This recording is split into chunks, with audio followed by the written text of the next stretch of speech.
Você já se inscreveu no canal Espiritismo Cast? Não esqueça de ativar o sininho e todas as notificações. Assim te informaremos quando houver novos vídeos. E ajude a manter este trabalho voluntário, clicando em Seja Membro. Com isso você nos ajuda a produzir mais conteúdo sobre nossa rica doutrina, com a melhor qualidade técnica possível. E não se esqueça de clicar no like e compartilhar com seus amigos. Gratidão pela sua presença.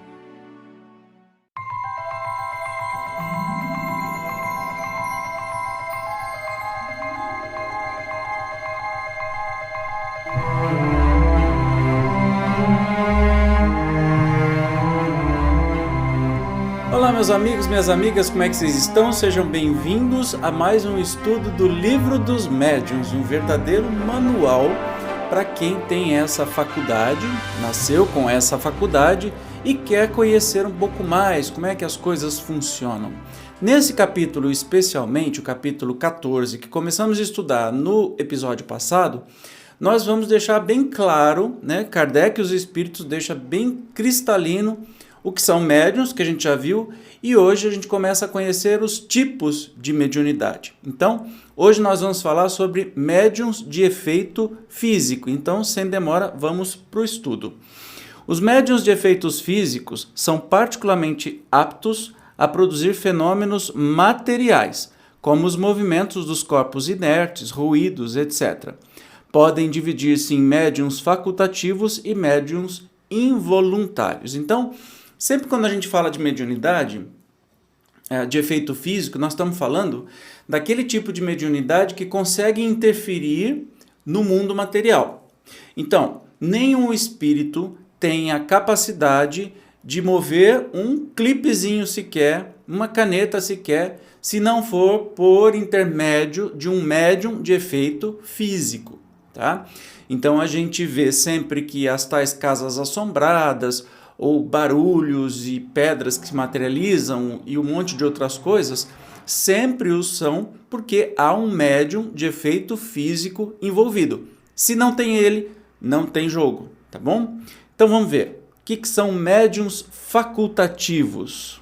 Os médiuns facultativos são os que têm consciência do seu poder e que produzem fenômenos espíritas por ato da própria vontade conquanto ou inerente à espécie humana, conforme já dissemos. Semelhante faculdade longe está de existir em todos no mesmo grau, porém, se poucas pessoas há em quem ela seja absolutamente nula, mais raras ainda são as capazes de produzir os grandes efeitos, tais como a suspensão de corpos pesados, a translação aérea e, sobretudo, as aparições. Os efeitos mais simples são a rotação de um objeto, pancadas produzidas mediante o levantamento desse objeto, ou na sua própria substância. Embora não demos importância capital a esses fenômenos, recomendamos, contudo, que não sejam desprezados, podem proporcionar ensejo a observações interessantes e contribuir para a convicção dos que os observem. Cumpre, entretanto, ponderar que a faculdade de produzir efeitos materiais raramente existe nos que dispõem de mais perfeitos meios de comunicação, quais a escrita e a palavra. Em geral, a faculdade diminui num sentido à proporção que se desenvolve em outro. Olha que interessante. Então, essa faculdade de efeito físico, conforme você vai desenvolvendo as outras comunicações, ela vai diminuindo. Então, médium facultativo é aquele que deseja, então tem consciência do seu poder e o que está fazendo, né? Então, produz o ato pela sua própria vontade. Na abertura aqui do programa, que tem um trechinho piquititico, do filme Kardec, e no filme Kardec você vê das primeiras coisas é quando as pessoas estão todas com as mãozinhas em cima da mesa e essa mesa flutua. Por que essa mesa flutuou? Porque tem um médium de efeito físico. Caso contrário, ela jamais flutuaria, tá bom? Mas vamos continuar aqui. O que são os médiuns involuntários? Que é um pouco mais complicado, do que o médium facultativo, já que se você tem domínio da sua faculdade é mais fácil de controlar. Agora, os médiuns involuntários é que é o problema e por isso estamos aqui estudando. Vamos ver. Os médiuns involuntários ou naturais são aqueles cuja influência se exerce a seu malgrado, nenhuma consciência tem do poder que possuem e, muitas vezes, O que de anormal se passa em torno deles não se lhes afigura de modo algum extraordinário, isso faz parte deles, exatamente como se dá com as pessoas que, sem o suspeitarem, são dotadas de dupla vista. São muito dignos de observação esses indivíduos, e ninguém deve descuidar-se de recolher e estudar os fatos deste gênero que lhes cheguem ao conhecimento. Manifestam-se em todas as idades e, frequentemente, em crianças ainda muito novas. Veja-se, acima, o capítulo V, das manifestações físicas espontâneas. Tal faculdade não constitui, em si mesma, indício de um estado patológico, porquanto não é incompatível com uma saúde perfeita. Se sofre aquele que a possui, esse sofrimento é devido a uma causa estranha, donde se segue que os meios terapêuticos são impotentes para fazê-la desaparecer. Em alguns casos, pode ser consequente de uma certa fraqueza orgânica, porém nunca é causa eficiente. Não seria, pois, razoável tirar dela um motivo de inquietação. Do ponto de vista higiênico, só poderia acarretar inconveniente se aquele que a possui abusasse dela depois de se haver tornado médium facultativo, porque então se verificaria nele uma emissão demasiado abundante de fluido vital e, por conseguinte, enfraquecimento dos órgãos. Então, quando o médium é involuntário, de efeito físico involuntário, não representa nenhum risco de vida para ele, mas, como disse o texto aqui, os espíritos nos dizem, se revela desde a infância. Porque mediunidade é algo que nasce com a gente, né? Não é algo que aparece do nada. Ele é transmitido geneticamente, é uma coisa que funciona fisicamente na gente. Então, um médium de efeito físico é médium de efeito físico desde criança, desde sempre. Evidentemente que se você estudar o fenômeno, e aí você se torna um médium facultativo, você vai poder ter mais controle sobre ele. Inclusive coisas desagradáveis que, porventura, alguns espíritos infelizes ou brincalhões estejam fazendo com você, no caso, se você for médium de efeito físico, com pancadas, com aparições ou desaparições de coisas, um RG, uma carteira de motorista, uma chave, alguma coisa assim, né? Eu tenho um exemplo muito claro aí que o Jorge, ele é médium de efeito físico, e vira e mexe, as coisas desaparecem, você fica 3 dias procurando e de repente reaparece. Eles têm essa capacidade. Quanto mais você estuda, maior domínio sobre a faculdade você tem, e assim você controla os fenômenos, né? Mas vamos continuar aqui. A razão se revolta à lembrança das torturas morais e corporais a que a ciência tem por vezes sujeitado criaturas fracas e delicadas, para se certificar da existência de fraude da parte delas. Tais experimentações, a miúde feitas maldosamente, são sempre prejudiciais às organizações sensitivas, podendo mesmo dar lugar a graves desordens na economia orgânica. Fazer semelhantes experiências é brincar com a vida.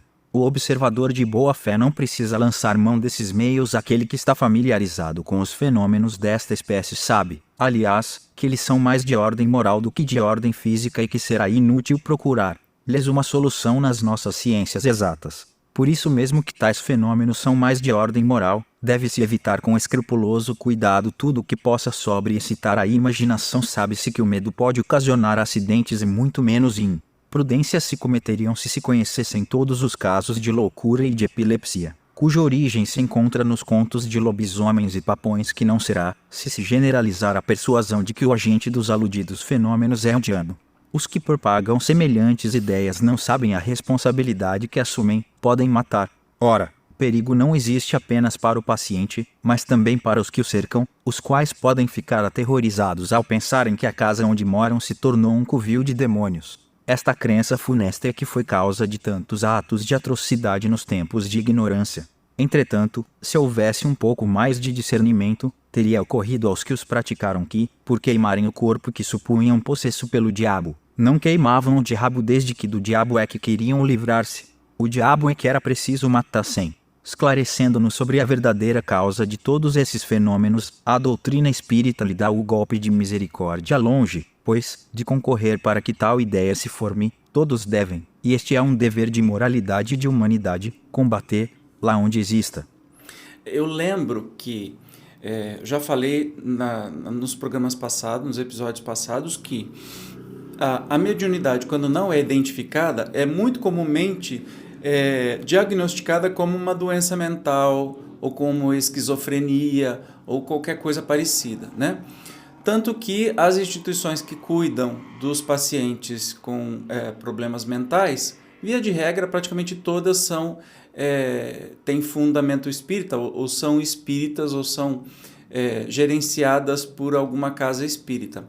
A exemplo aqui de Rio Preto, nós temos o Bezerra de Menezes, só pelo próprio nome você já pode imaginar, porque está intimamente ligado. E claro, quando o médium é inconsciente de efeito físico, ninguém pode ficar fazendo experimentação ou coisas absurdas, porque isso pode até colocar a vida dessa pessoa em risco. Imagine quantas pessoas foram queimadas, ditas bruxas ou com demônio no corpo, e eram somente médiuns de efeitos físicos. Entende? Aí eles queriam queimar o demônio, e aí o Espírito diz aqui que o Espiritismo matou o demônio, porque o demônio não existe, o diabo não existe. Mataram as pessoas, não mataram diabo nenhum, né? Então, a coisa mais interessante a se fazer é estudar. O que há a fazer-se quando uma faculdade dessa natureza se desenvolve espontaneamente no indivíduo é deixar que o fenômeno siga o seu curso natural. A natureza é mais prudente do que os homens. Acresce porque a providência tem seus desígnios e aos maiores destes pode servir de instrumento à mais pequenina das criaturas. Porém, forçoso é convir, o fenômeno assume por vezes proporções fatigantes e importunas para toda a gente. Eis então o que em todos os casos importa fazer-se. No capítulo 5 das manifestações físicas espontâneas, já demos alguns conselhos a este respeito, dizendo ser preciso entrar em comunicação com o espírito para dele saber-se o que quer. O meio seguinte também se funda na observação. Os seres invisíveis, que revelam sua presença por efeitos sensíveis, são, em geral, espíritos de ordem inferior e que podem ser dominados pelo ascendente moral. A aquisição deste ascendente é o que se deve procurar. Para alcançá-lo, preciso é que o indivíduo passe do estado de médium natural ao de médium voluntário. Produz-se, então, efeito análogo ao que se observa no sonambulismo. Como se sabe, o sonambulismo natural cessa, geralmente, quando substituído pelo sonambulismo magnético. Não se suprime a faculdade, que tem alma, de emancipar-se, dá-se-lhe outra diretriz. O mesmo acontece com a faculdade mediúnica. Para isso, em vez de pôr óbices ao fenômeno, coisa que raramente se consegue e que nem sempre deixa de ser perigosa, o que se tem de fazer é concitar o médium a produzi-los à sua vontade, impondo-se ao espírito por esse meio. Chega o médium a sobrepujá-lo e, de um dominador às vezes tirânico, faz um ser submisso e, não é raro, dócil. Fato digno de nota e que a experiência confirma é que, em tal caso, uma criança tem tanta e, por vezes, mais autoridade que um adulto. Mais uma prova a favor deste ponto capital da doutrina, que o espírito só é criança pelo corpo, que tem por si mesmo um desenvolvimento necessariamente anterior à sua encarnação atual, desenvolvimento que lhe pode dar ascendente sobre espíritos que lhe são inferiores. Então, o conselho sempre sábio é: vamos controlar essa mediunidade, né? Porque aí sim dá para se fazer, dá para se ter controle, dá para não ser agressivo, e conforme você vai controlando, você passa de médium involuntário para um médium facultativo, você consegue controlar os fenômenos. Vamos dar uma olhadinha na nota do Kardec aqui, eu acho interessante a gente ouvi-la. Nota de Allan Kardec: um dos fatos mais extraordinários desta natureza, pela variedade e singularidade dos fenômenos, é, sem contestação, o que ocorreu em 1852, no Palatinado, Baviera Renana, em Bergsaberna, perto de Wissemburg. É tanto mais notável quanto denota, reunidos no mesmo indivíduo, quase todos os gêneros de manifestações espontâneas, estrondos de abalar a casa, derribamento dos móveis, arremesso de objetos ao longe por mãos invisíveis, visões e aparições, sonambulismo, êxtase, catalepsia, atração elétrica, gritos e sons aéreos, instrumentos tocando sem contato, comunicações inteligentes, etc. E, o que não é de somenos importância, a comprovação destes fatos, durante quase 2 anos, por inúmeras testemunhas oculares, dignas de crédito pelo saber e pelas posições sociais que ocupavam. A narração autêntica dos aludidos fenômenos foi publicada, naquela época, em muitos jornais alemães e, especialmente, numa brochura hoje esgotada e raríssima, Na Revista Espírita de 1858 se encontra a tradução completa dessa brochura, com os comentários e explicações indispensáveis. Esta, que saibamos, é a única publicação feita em francês do folheto a que nos referimos. Além do empolgante interesse que tais fenômenos despertam, eles são eminentemente instrutivos, do ponto de vista do estudo prático do espiritismo. Daí você percebe o que pode acontecer com um médium de efeito físico e tantas outras coisas que acontecem, né? Instrumentos tocando sozinho, objetos arremessados ou derrubados, vozes, pancadas, etc. Então, se você não tem controle, então fica a dica aí para estudar sempre, né? Continuando aqui. A moralização de um espírito, pelos conselhos de uma terceira pessoa influente e experiente, não estando o médium em estado de o fazer, constitui frequentemente meio muito eficaz. Mais tarde voltaremos a tratar dele. Ele estava falando justamente da criança, né? Que uma criança, para a gente, é uma criança que não tem conhecimento, mas a gente não pode nunca esquecer que ela é um espírito, com muitas vidas anteriores e com conhecimentos talvez superiores aos nossos, né? E uma criança consegue, com a sua pureza, até doutrinar, digamos assim, ou conversar com o espírito comunicante e tudo mais. E aqui eles dizem que é muito, muito eficaz, né? Você ter uma pessoa, uma terceira pessoa, ou seja, uma pessoa para conversar com o espírito comunicante e até instruí-lo, enfim. É o que acontece nos trabalhos mediúnicos, em todas as casas espíritas, né, que nós temos. Justamente tem entre aspas, um doutrinador, um dialogador, cada um coloca um nome, mas uma pessoa que conversa com o espírito para entender o que ele está fazendo ali e até dar informações importantes para esse espírito que às vezes passou para o plano espiritual e acha que está vivo ainda e não está entendendo nada, por que aquelas mãos não são dele e por aí vai. Mas para concluir o capítulo, vamos no item 163. Nesta categoria parece, à primeira vista, se deviam incluir as pessoas dotadas de certa dose de eletricidade natural, verdadeiros torpedos 23 humanos, a produzirem, por simples contato, todos os efeitos de atração e repulsão. Errado, porém, fora considerá-las médiums, porquanto a vera mediunidade supõe a intervenção direta de um espírito. Ora, no caso de que falamos, concludentes experiências hão provado que a eletricidade é o agente único desses fenômenos. Esta estranha faculdade, que quase se poderia considerar uma enfermidade, pode às vezes estar aliada à mediunidade, como é fácil de verificar-se na história do espírito batedor de Bergsaberna, porém, as mais das vezes, de todo independe de qualquer faculdade mediúnica, conforme já dissemos. A única prova da intervenção dos espíritos é o caráter inteligente das manifestações, desde que este caráter não exista fundamento há para serem atribuídas a causas puramente físicas. A questão é saber se as pessoas elétricas estarão ou não mais aptas, do que quaisquer outras, a tornar-se médiums de efeitos físicos. Cremos que sim, mas só a experiência poderia demonstrá-lo. Interessante, ele diz assim de pessoas elétricas, que é uma característica muito parecida, mas só é médium aquele que mantém a conversação e a troca entre os planos, tá? Então, a gente poderia dizer como pessoa elétrica é um médium de efeito físico involuntário, ou seja, que não faz esse trabalho de intermediação, alguém que tem as manifestações. Maravilha? Então, nós vimos hoje médiuns de efeitos físicos. No próximo encontro, nós vamos falar sobre médiuns sensitivos ou impressionáveis. Como você vê, o livro fica cada vez melhor. Eu te espero. Até o próximo. Tchau.